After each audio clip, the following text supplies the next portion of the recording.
اعوذ باللہ من الشیطان الرجیم بسم اللہ الرحمن الرحیم۔ کتاب 14 ستارے، مصنف حجت الاسلام مولانا سید نجم الحسن صاحب قبلہ قراروی، صفحہ نمبر 75۔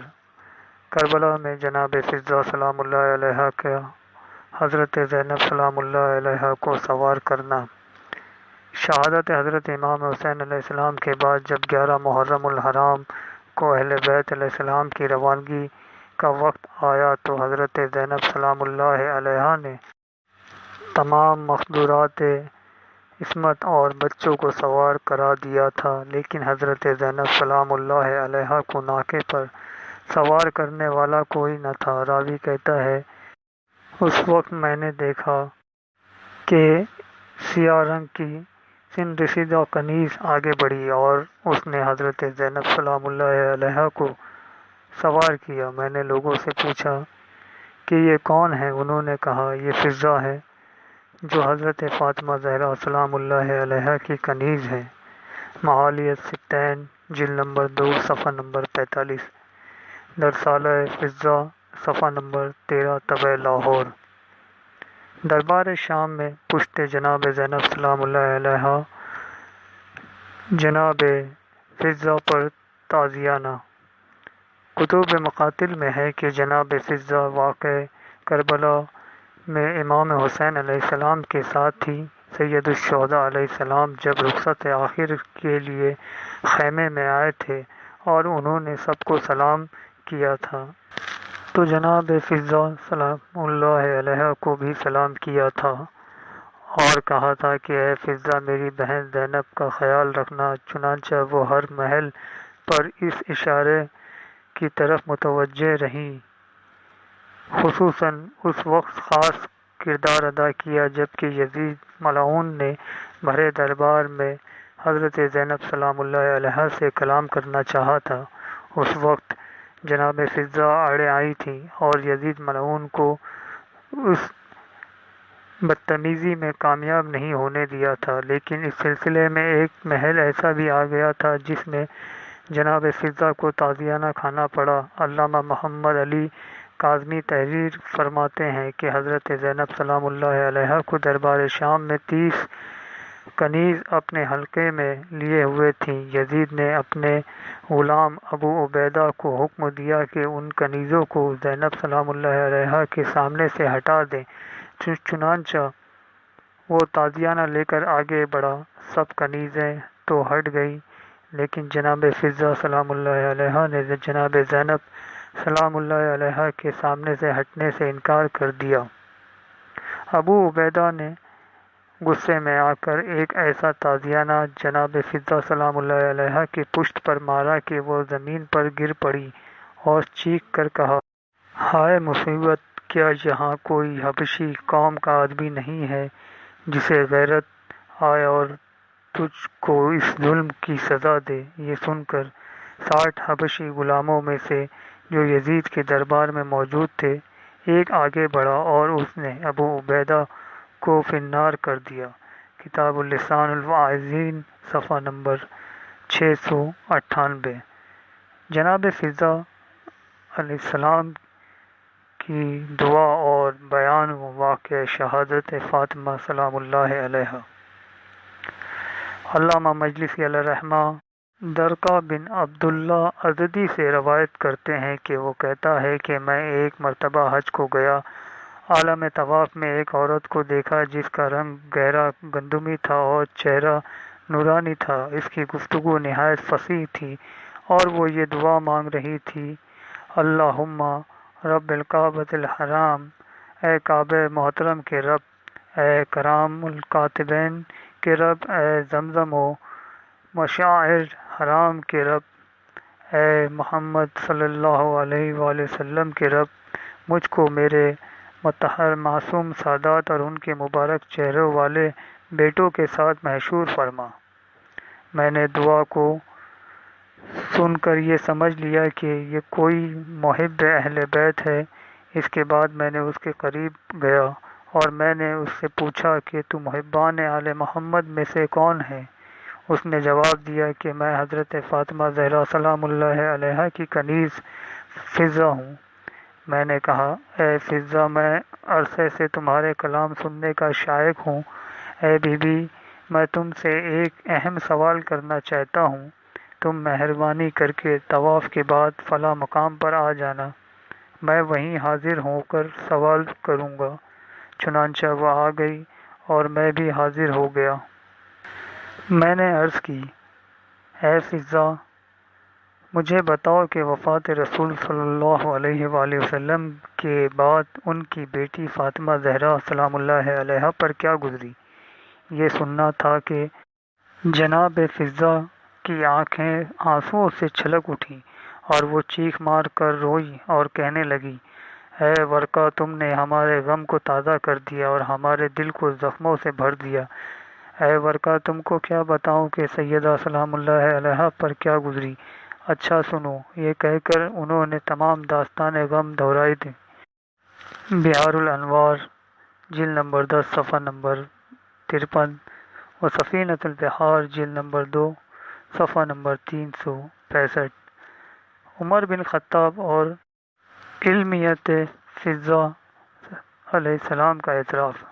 علامہ شیخ جعفر نظاری تحریر فرماتے ہیں کہ ایک دفعہ جناب فضہ کا عمر بن خطاب سے کسی مسئلے فقہ میں اختلاف ہو گیا اور فضہ نے اپنی علمیت کی قوت سے انہیں محجوب کر دیا تو انہوں نے از روئے تعجب کہا کہ آل ابو طالب کا ایک معمولی سا بال بھی تمام آل خطاب سے فقہ جاننے والا ہے۔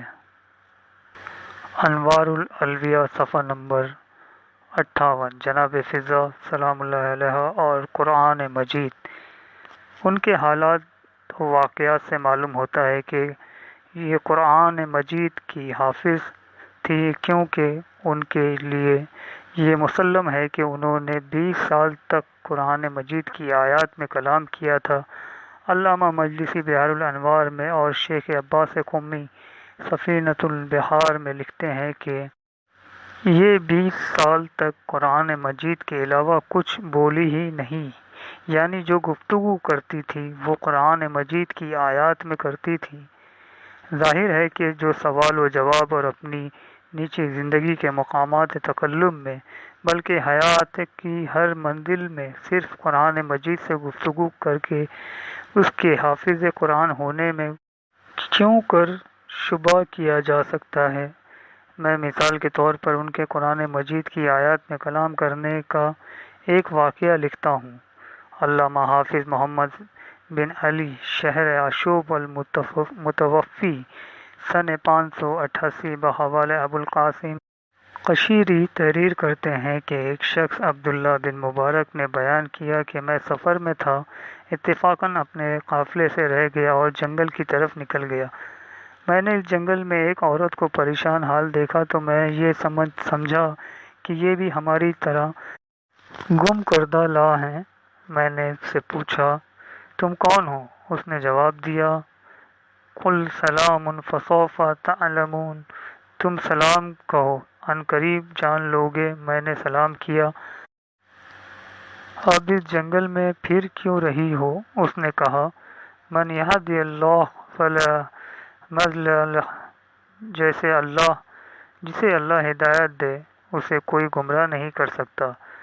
میں سمجھا کہ یہ راہ بھٹکی ہوئی ہے۔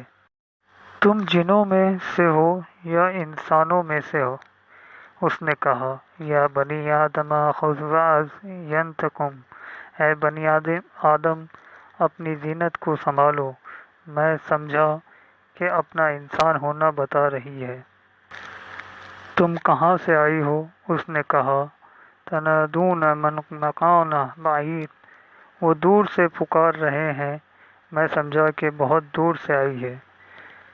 کہا، کہاں جانے کا ارادہ ہے؟ اس نے کہا، واللہ علی الناس حج البیت، اللہ کے لیے لوگوں پر حج واجب ہے۔